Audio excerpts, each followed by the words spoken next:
Hello बच्चों, मैं Satyendra Singh JRS academy में आपका स्वागत है। हम लोग बच्चों पिछले क्लास में देखा था कूलाम के नियम पर आधारित कुछ एप्लीकेशंस हम लोग देखे थे, सवाल भी देखे थे। और आज हम लोग देखेंगे बलों का जो अध्यारोपण का सिद्धांत है उसको देखेंगे। ठीक है, तो प्रिंसिपल ऑफ सुपरपोजिशन, अध्यारोपण का सिद्धांत। तो अगर इसकी बात करें तो अध्यारोपण का जो सिद्धांत होता है ये बच्चों बहुत इम्पॉर्टेंट होता है, लेकिन समझ लेते हैं कि इसका मेन मतलब क्या है। इसका क्या मतलब है कि जैसे हमने एक आवेश यहाँ पर रखा है, मान लो Q1 है, ठीक है, एक आवेश यहाँ पर है Q2 है। आप जान रहे हो कि ये धनात्मक आवेश है, ये भी धनात्मक आवेश है। अब ये क्या करेगा, ये एक दूसरे पर बल लगाएंगे। कौन सा बल लगाएंगे, आकर्षण या प्रतिकर्षण। तो बच्चों इनके बीच में क्या लगेगा, बल लगेगा। कौन सा बल लगेगा, समान आवेश है तो प्रतिकर्षण बल लगेगा। ठीक है, जैसा कि अब हमने बताया था कि जो वैद्युत बल होता है वो एक केंद्रीय बल होता है, सेंट्रल फोर्स होता है। मतलब वो अपने लाइन ऑफ एक्सिस के एलॉन्ग ही क्या करेगा, फोर्स लगेगा। तो अगर हम यहाँ पर देखें बच्चों तो इसकी जो क्रिया रेखा है क्या यही है, इनको मिलाने वाली क्या यही क्रिया रेखा है। तो अगर हम कहें कि ये Q2 Q1 पर बल लगाएगा तो बच्चों किधर लगाएगा, इधर। अब ये फोर्स, तो अब यहाँ पर ये भी दिखाना पड़ेगा कौन वाला किस पर लगा रहा है। तो बच्चों अगर आपको ये दिखाना कौन वाला किस पर लगा रहा है तो किस पर बल लग रहा है, तो एक पर लग रहा है तो जिस पर बल लगता है उसको हम लोग पहले लिखते हैं। ठीक है बच्चों, और कौन बल लगा रहा है, दूसरा वाला, तो दूसरा ये लिख दिया। ठीक है, तो मतलब एक पर दो के द्वारा लगाया गया बल। अगर बच्चों हम कहें F12 का मतलब क्या है, एक पर आवेश, एक पर आवेश, जो कि आपने पढ़ा है, हमने जब वेक्टर फॉर्म पढ़ाया था वहाँ पे हमने बताया है। अगर आपने नहीं देखा है तो आप प्लेलिस्ट में जाइए और वहाँ से देख लीजिए। तो आवेश एक पर दो के द्वारा लगाया गया बल। ठीक है बच्चों, अब ऐसे ये हो गया। अब ऐसे अगर मैं कहूँ कि Q1 भी तो इस पर लगाएगा, तो बच्चों ये किधर लगाएगा, ये इसको इधर भेजेगा, क्योंकि ये क्या करेगा, इसको दूर भेजेगा ना। अगर ये माइनस होता तो पकड़ के इधर खींचता, लेकिन ये प्लस है, समान आवेश है, तो ये इसको क्या करेगा बच्चों, दूर भेजेगा। तो ये इधर भेजेगा तो बच्चों ये भी बल लगाएगा। कितना बल लगाएगा, तो हमने कहा किस पर बल लग रहा है, दो पर। किसने लगाया बच्चों, एक ने, तो दो पर एक के द्वारा लगाया गया बल। ठीक है बच्चों, अब बच्चों एक बात आती है, अब यहाँ एक बात आती है कि मान लो ये Q2 इस पर बल लगाया, Q1 को हम मेन आवेश मानते हैं। क्या मानते हैं, मेन आवेश। Q2 ने Q1 पर बल लगाया, कितना लगाया, मान लेते हैं बच्चों 5 न्यूटन का बल लगा दिया। ठीक है बच्चों, एक आवेश और यहाँ पर आ गया, मान लो Q3 आ गया। अब ये Q3 क्या करेगा, मान लो प्लस चार्ज है या माइनस भी मान सकते हो, कोई दिक्कत नहीं है। अब ये Q3 क्या करेगा, इसको इधर की ओर क्या करेगा बच्चों, प्रतिकर्षित करेगा कि नहीं, बताओ। ये भी प्लस है, ये भी प्लस, तो ये इसको इधर भेजेगा। कितना बल लगेगा बच्चों, तो एक पर 3 के द्वारा लगाया गया बल। ठीक है, तो अब इस पर 5 न्यूटन की इसके द्वारा बल लगा, इसने लगाया इस पर कितना बच्चों, मान लो 4 न्यूटन का बल लगा दिया। अब एक चीज बात को समझना बच्चों, इसका क्या मतलब है कि जब दो आवेश थे, Q2 ने इस पर बल लगाया 5 न्यूटन का, तीसरा एक यहाँ पर बल आ गया, एक आवेश आ गया, ये भी इस पर बल लगाएगा। लेकिन बच्चों जो Q2 के कारण Q1 पे बल लग रहा था, उसके मैग्नीट्यूड पर इसके आने से कोई फर्क नहीं पड़ेगा। समझ में आ गया, ये नहीं कि ये Q3 आ गया तो अब ये 5 न्यूटन का बल नहीं लगेगा, 3 न्यूटन का लग जाएगा, ऐसा कुछ भी नहीं है। समझ में आ गया बच्चों, कोई दिक्कत नहीं ना। अब क्या है कि अब ये अपना लगाएगा, ये अपना लगाएगा, लेकिन हाँ एक चीज़ यहाँ चेंजिंग हुई है। क्या हुई है कि इस पर जो कुल आवेश है, नेट फोर्स की अगर बच्चों मैं बात करूँ, जो कुल आवेश है, टोटल फोर्स है, कुल बल है, जो टोटल फोर्स है, वो बच्चों क्या हो जाएगा, चेंज हो जाएगा। ये 5 है और ये 4। अब ये मत कह देना कि सर जी 5 4 9 न्यूटन लग गया ना बच्चों, ये ऐसे नहीं हम जोड़ सकते, क्योंकि हम जानते हैं ये कैसा है, सदिश रूप है। बल कैसी राशि होती है, सदिश राशि, और सदिश राशि को हम अलजेब्रिक मेथड से घटा जोड़ नहीं सकते। उसके लिए जो क्लास 11th में आप लोगों ने सदिशों का योग नियम, समांतर चतुर्भुज नियम पढ़ा है, वहाँ से जो आपका फार्मूला बनता है F बराबर F1, F स्क्वायर बराबर F1 square plus F2 square plus 2F1 F2 cos theta, हम इसकी मदद लेंगे। या किताब के भाषा में कहें तो आर स्क्वायर बराबर P square plus Q square plus 2PQ cos theta, हम इसकी मदद लेंगे, इसकी सहायता से इसको जोड़ेंगे। ठीक है बच्चों, तो यही सुपरपोजिशन है। अगर एक पूरा सिस्टम है, हमने सिस्टम ले लिया, आवेश का सिस्टम। बच्चों आवेश का सिस्टम का मतलब क्या है? जहाँ पर दो से अधिक आवेश हो, उस पूरे के कहते हैं आसपास का जो क्षेत्र होता है उसको हम लोग एक सिस्टम बोल देते हैं, निकाय बोल देते हैं। ठीक है, तो अब उस निकाय पर एक फिक्स आवेश है और उस पर बल लग रहा है। अब मान लो बच्चों एक लड़का है, ठीक है, अब एक लड़के ने पीटना शुरू कर दिया। मान लो भीड़ है, तुम ही जा रहे हो और भीड़ में एक आदमी ने आपको मारना शुरू कर दिया। ठीक है, तो अब उसके द्वारा बल कुछ लग रहा है, लेकिन और लोग आ गए, अब वो सब क्या कर रहे हैं? आप पर बल लगा रहे हैं, सब आपको पीट रहे हैं। तो बच्चों फर्क पड़ा कि नहीं? तो यही क्या है? सुपरपोजिशन, सबके द्वारा लगाया गया बल।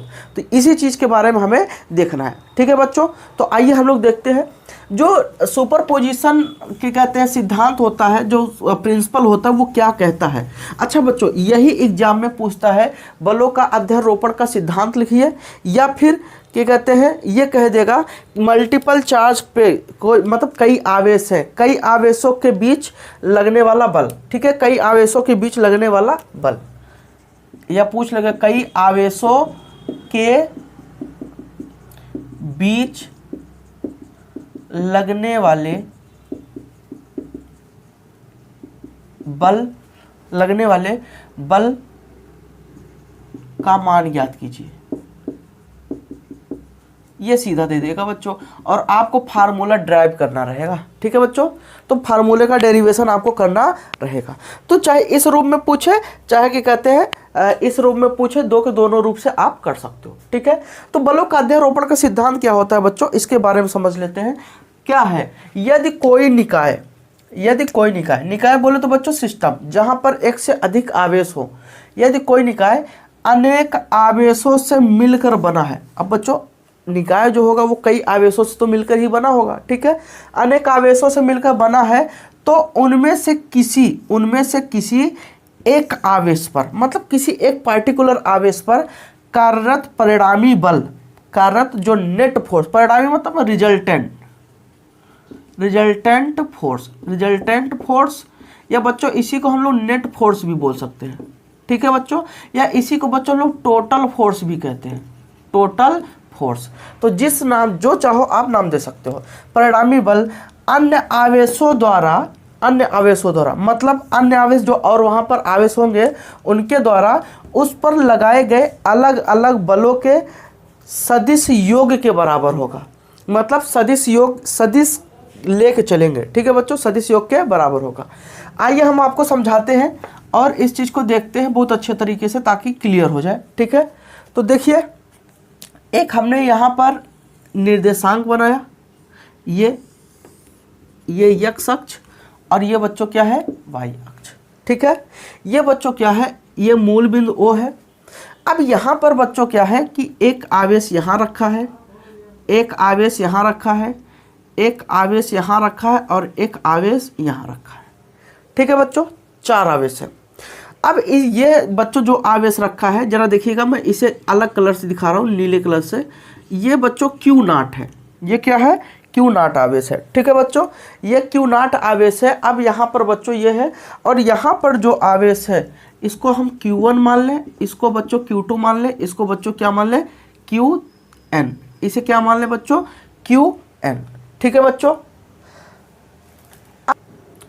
ठीक है बच्चों, अब ये Q1 आवेश, ये Q2 आवेश और ये Qn। ठीक है, और ये Q0, ये Q0। अब ये पूरा मिला के बच्चों क्या हो गया? एक सिस्टम हो गया, एक निकाय हो गया।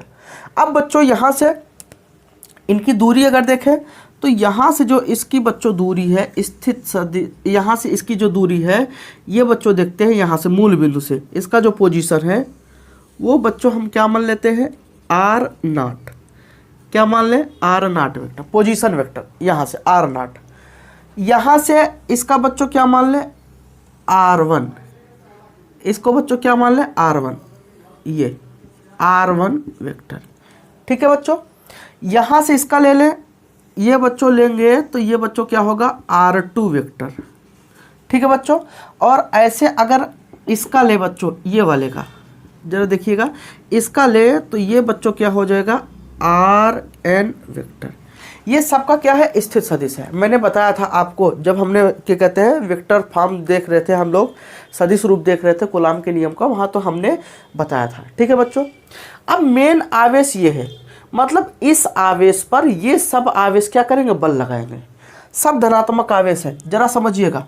अब कौन किस पर कैसे बल लगाएगा, अगर बच्चों मैं कहूँ कि ये भी प्लस आवेश है, ये भी प्लस है, ये भी प्लस है, ये भी प्लस, तो अगर ये इस पर बल लगाएगा तो बच्चों क्या ऐसे बल लगाएगा, ऐसे, बताओ बच्चों क्या लगने वाली बल की दिशा ऐसे होगी, होगी कि नहीं।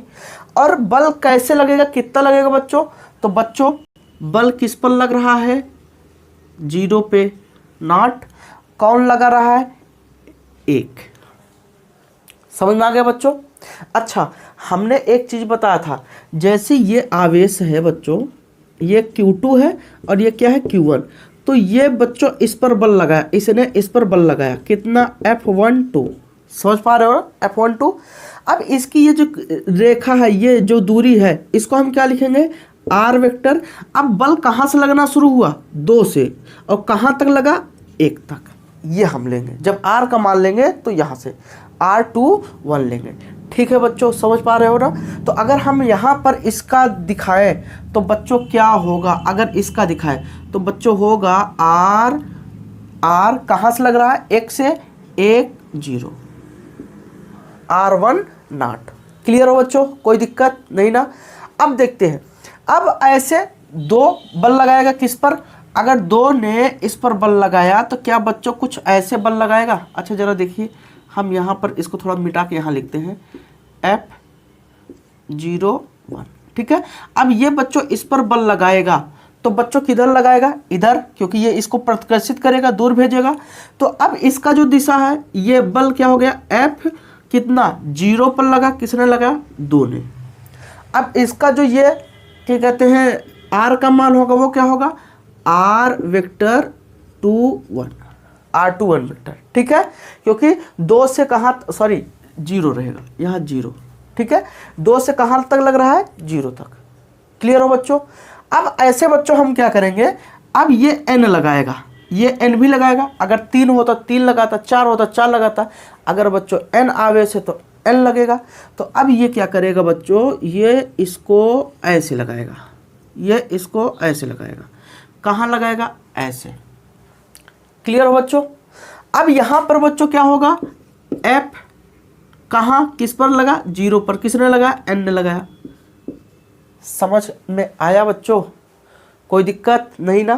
तो ये बच्चों हो गया। अब बच्चों देखो, इसके कारण इधर बल लग रहा है इतने मैग्नीट्यूड का, इसके कारण इधर बल लग रहा है इतने मैग्नीट्यूड का, इसके कारण इधर बल लग रहा है इतने मैग्नीट्यूड का। अच्छा बच्चों इसकी दिशा क्या होगी, ये R का मान RN0। समझ में आ गया बच्चों। अब बच्चों यही कह रहा है कि ये इतना बल लग रहा है, तो इसका जो नेट फोर्स होगा बच्चों वो कितना होगा। तो हम क्या करेंगे, इसको जोड़ेंगे, क्या करेंगे टोटल सम करेंगे, लेकिन याद रहे वेक्टर रूल से। किस रूल से, वेक्टर रूल से। तो हम कह सकते हैं कि इनका जो टोटल नेट फोर्स होगा F नेट होगा बच्चों, जो रिजल्टेंट फोर्स होगा वो कितना होगा, तो बच्चों F01 vector plus F02 vector plus, अगर ऐसे और आवेश रहा तो और, हम n तक गए हैं तो F0n वेक्टर। समझ में आ गया। ये बच्चों क्या है अध्यारोपण का सिद्धांत। ध्यान दीजिएगा, मैंने यहाँ पर वेक्टर लगाया है, इसका मतलब सदिश। हम इसको सदिश नियम से बच्चों जोड़ेंगे, ऐसे हम नहीं जोड़ सकते हैं। समझ में आ गया। अब इस पर कॉन्सेप्ट और बेहतर तब होगा जब बच्चों हम क्या करेंगे, सवाल को बताएंगे, ठीक है, इसका एप्लीकेशन हम बताएंगे, ठीक है बच्चों। तो अगर आप उतारना चाहो तो उतार सकते हो, स्क्रीनशॉट लेना चाहो तो आप स्क्रीनशॉट ले सकते हो, ठीक है। अच्छा अब जरा देखिए यहाँ पर एक बात और करते हैं। अब बच्चों ये बताओ, अगर हम यहाँ पर ये मान पाए हैं तो इसका वैल्यू भी रखेंगे बच्चों।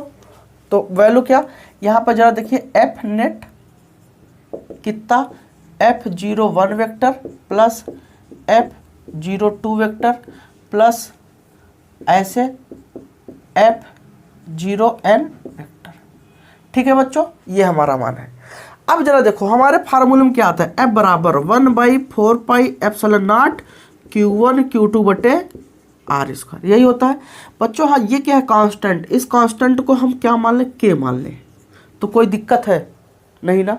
तो हम लिख सकते हैं K, यहाँ पर ये कौन सा 0, तो Q0 1 है, तो Q1, क्योंकि ये 0 1 ये क्या है, ये Q0 और 1 के बीच, तो ये दोनों आवेश लिया जाएगा और इनके बीच की ये दूरी, तो ये बच्चों, और जो दूरी होगी बच्चों वो कौन सी ली जाएगी, R10, क्या हो जाएगा, R10 का स्क्वायर। अब ये सदिश है, तो हमने कहा कि ये तो इसका परिमाण हो गया, दिशा दिखाने के लिए हम क्या करेंगे, तो R10 क्या हो जाएगा बच्चों, कैप हो जाएगा। समझ में आ गया, R10 कैप। अब ये क्या हो गया, इसका ये परिमाण हो गया, इसका ये दिशा हो गया। ठीक है बच्चों, अब ऐसे यहाँ करेंगे K Q0 क्योंकि 0 है, और बच्चों Q2 अपान, अब इनकी जो दूरी है वो बच्चों क्या है, R20, ठीक है, या R20, ठीक है, R20, तो यहाँ क्या हो जाएगा, इसका स्क्वायर, और यहाँ बच्चों हम क्या लेंगे, R20 कैप। ऐसे बच्चों कहाँ तक जाएंगे, n तक, और ये क्या हो जाएगा बच्चों, K Q0 Qn अपान Rn0 का स्क्वायर, और यहाँ बच्चों क्या हो जाएगा, Rn0 कैप। ये बच्चों मान हो गया। अब क्या दोनों में ये बच्चों F नेट का मान हो गया। अब क्या सम में बच्चों क्या निकल रहा है, क्या कॉमन है, K0 कॉमन है ना, तो हमने K0 कॉमन ले लिया, K Q0 कॉमन ले लिया, तो यहाँ से क्या बच्चों बचेगा, Q1 अपान R10 स्क्वायर। और ये बच्चों जरा देखो यहाँ पर ये, तो यहाँ पर हम अगर हम इसकी बात करें, यहाँ देखिए ये R कैप 10 प्लस ऐसे Q2, यहाँ से ये चला गया तो क्या हो जाएगा, R20 स्क्वायर, और यहाँ क्या हो जाएगा बच्चों, R कैप 20 ऐसे, फिर यहाँ क्या बचेगा, Qn और Rn0 का स्क्वायर और Rn0 कैप। ठीक है बच्चों, अब आगे देखते हैं, ठीक है बच्चों, अब आगे देखते हैं। ठीक है बच्चों, इतना हो गया। अब यहाँ देखते हैं एक चीज, अब इसको हम ऐसे लिखते हैं, F नेट K Q0। अब यहाँ देखिए सब आवेश को क्या किया गया, जोड़ा है, तो हम इसको लिख लेते हैं समेसन। यहाँ बच्चों क्या है, Q है, Q लिख लिया, यहाँ R है, R लिख लिया, यहाँ R कैप है, R कैप लिख लिया।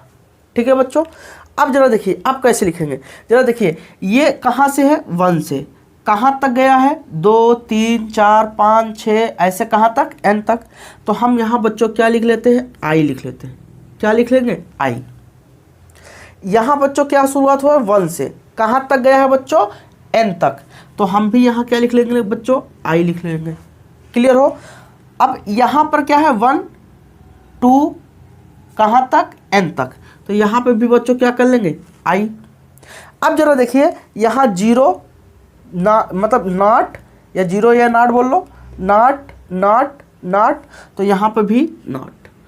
लेकिन जरा देखिए अब यहाँ पर हम I का मान कहाँ से लेंगे, I का मान कहाँ से शुरू किया है, 1 से, और I का मान कहाँ तक बच्चों गया है, n तक।